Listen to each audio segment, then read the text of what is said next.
السلام عليكم ورحمة الله وبركاته. أخوكم منصور بإذن الله تعالى يشرح معكم تجويد، ونبدأ بإذن الله تعالى بالميم والنون المشددتين. لما أفتح المصحف وأحب أقرأ قرآن ولاقي ميم أو نون عليها شدة، ميم أو نون عليها شدة تسمى الميم والنون المشددتين.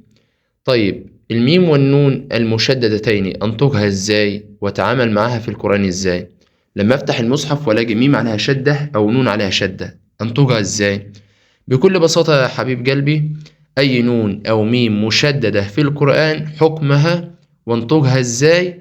أقولك بكل بساطة تغن. يعني إيه تغن؟ تغن يا صديقي يعني بنطلع صوت من الخيشوم بمقدار حركتين. بنطلع صوت من الخيشوم بمقدار إيه؟ حركتين. تمام؟ الحركة مقدارها ايه؟ مقدار بسط الإصبع وضمه. أنا بصباع السبابة بضمه وبفرده تاني، ده مقدار حركة. طيب تعريف الغنة ايه؟ تعريف الغنة هي صوت رخيم يخرج من الخيشوم ولا عمل اللسان به، اللسان ملوش دعوة. طيب نفهمها ازاي؟ بالمثال يتضح المقال. الأمثلة مثلا قال تعالى: عما يتساءلون عن النبأ العظيم. عما الميم والنون في النبأ عليها شدة. طيب دي اسمها ايه؟ النون والميم المشددتين. طب حكمها ايه؟ تغن حركتان.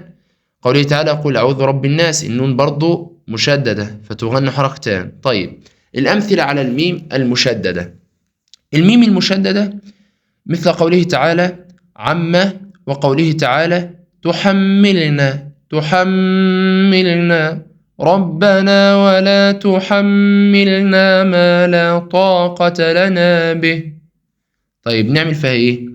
هنغنها برضو حركتين فنقول تحملنا. وقال الجمزوري في تحفة الأطفال، الشاهد يعني الأبيات من التحفة: وغن ميما ثم نونا شددا وسمي كل حرف غنة بدا. بس كده يا صديقي. اشترك في القناة عشان نتعلم التجويد مع بعض ونقرأ القرآن زي النبي صلى الله عليه وسلم. والسلام عليكم ورحمة الله وبركاته.